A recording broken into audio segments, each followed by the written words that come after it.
Good morning. Let us begin where our founders began in 1776, when in the course of human events it becomes necessary for one people to dissolve the political bonds which have connected them with another.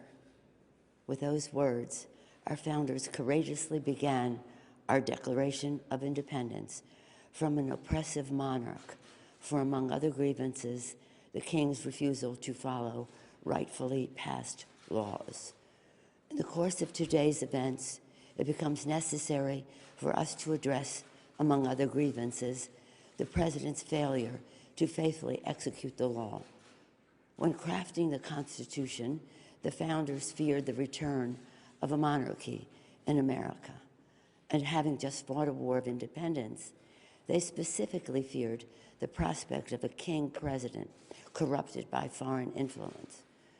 During the Constitutional Convention, James Madison, the architect of the Constitution, warned that a president might betray his trust to foreign powers, which might prove fatal to the Republic. Another founder, Governor Morris, feared that a president may be bribed by a greater interest to betray his trust. He emphasized that this magistrate is not the king. The people are the king. They therefore created a constitutional remedy to protect against a dangerous or corrupt leader: impeachment. Unless the Constitution contained an impeachment provision, one founder warned, a president might, quote, spare no effort or means whatsoever to get himself reelected. Similarly, George Mason insisted that a president who procured his appointment in his first instance through improper and corrupt acts might repeat his guilt and return to power. During the debate over impeachment at the Constitutional Convention, George Mason also asked, "Shall any man be above justice? Shall that man be above it who can commit the most extensive injustice?"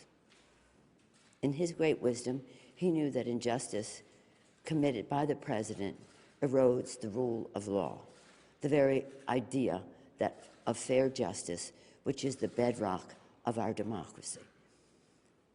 And if we allow a president to be above the law, we do so surely at the peril of our republic. In America, no one is above the law. Over the past few weeks, through the Intelligence Committee working with the Foreign Affairs and Oversight Committees, the American people have heard the testimony of truly patriotic career public servants, distinguished diplomats, and decorated war heroes, some of the president's own appointees. The facts are uncontested. The president abused his power for his own personal political benefit at the expense of our national security by withholding military aid and crucial Oval Office meeting in exchange for an announcement of an investigation into his political rival. Yesterday, at the Judiciary Committee, the American people heard testimony from leading American constitutional scholars who illuminated without a doubt that the president's actions are a profound violation of the public trust. The president's actions have seriously violated the Constitution, especially when he says and acts upon the belief, Article 2 says I can do whatever I want.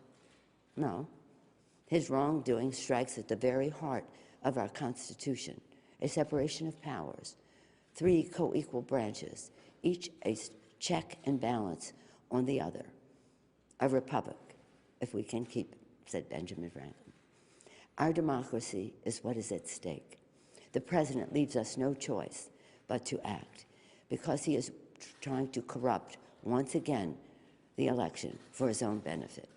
The president has engaged in abuse of power, undermining our national security and jeopardizing the integrity of our elections. His actions are in defiance of the vision of our founders and the oath of office that he takes to preserve, protect, and defend the Constitution of the United States. Sadly, but with confidence and humility, with allegiance to our founders, and a heart full of love for America, today I am asking our chairman to proceed with articles of impeachment. I commend our committee chairs and our members for their somber approach to actions which I wish the President had not made necessary. In signing the Declaration of Independence, our founders invoked a firm reliance on divine providence. Democrats, too, are prayerful, and we will proceed in a manner worthy of our oath of office to support and defend the Constitution of the United States from all enemies, foreign and domestic. So help us God. Thank you.